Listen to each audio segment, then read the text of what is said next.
Okay guys, got the Dragon here again. Very exciting day. This is kind of like part two of the previous video. It's first day in my new shop, and it, like all my shops, it comes equipped with projects waiting on me, sitting in here. Watch the previous videos. It's the owner's GL 1000 Goldwing that I got to get up and running.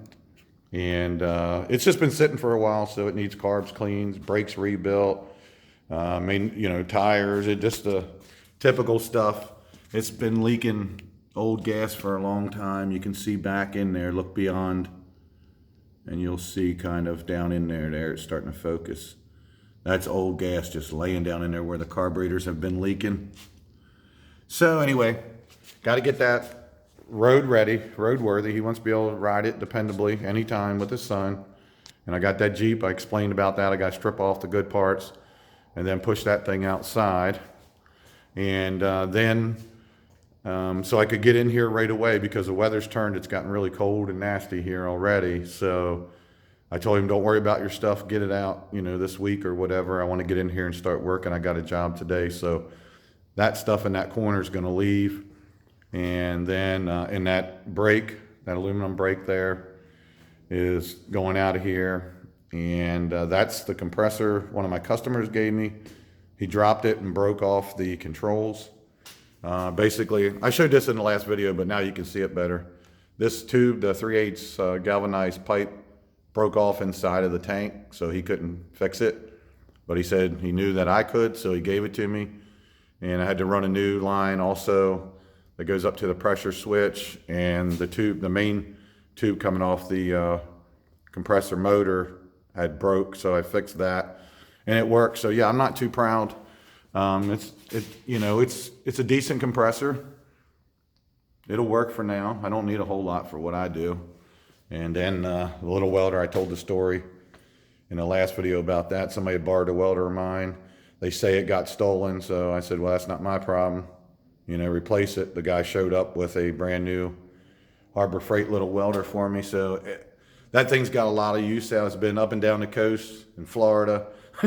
It welded a bunch of trailers. I mean, that little thing is a little powerhouse. Everybody uses it, loves it. Landlord left that cabinet with the top on it, so I'm going to utilize it for now. Yeah, I know it's not Snap-on, but it'll work for now. Anyway, and like I talked about, I got a furnace in here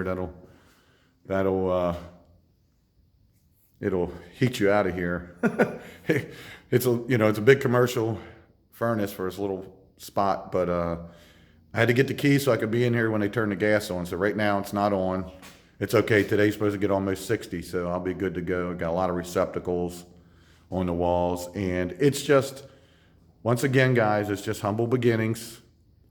It's not much. It's just under 700 square foot. It's like a 3-car garage, but I can do a lot in here. One thing at a time, do good, make money, move to the next thing. Plus, I can finally get my 78 Toyota Hilux. I've been needing to work on that thing forever and haven't had a location. Some of you have been following me. I do have another little shop, but it's a little tiny 1-car. It's not even really a 1-car garage. It's 10 by 20.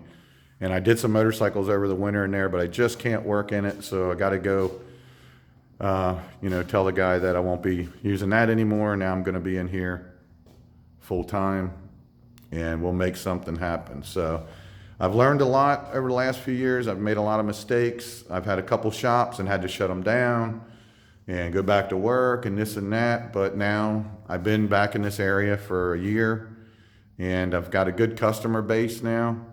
And I've got work stacked up till past, at least 3 months or more worth of work already stacked up. And then I have some of what I call essential or emergency stuff that is already booked up 2 weeks in advance and more, that people need stuff right away. And then, like I say, I've got tons of stuff that, hey, whenever you can get to it, we appreciate your integrity and your honesty and your great workmanship, the quality of what you do. We are willing to wait. So that's all a guy needs to be successful. Just be honest, have integrity, and do what you tell them. And if you can't do it, be honest. And that's pretty much the recipe. So I don't want to keep rambling on. Okay, that's a lie. I like to ramble on all day for those who know me, but I got to get to work and you guys got stuff to do. So get off YouTube and go do something. And I'm going to do the same.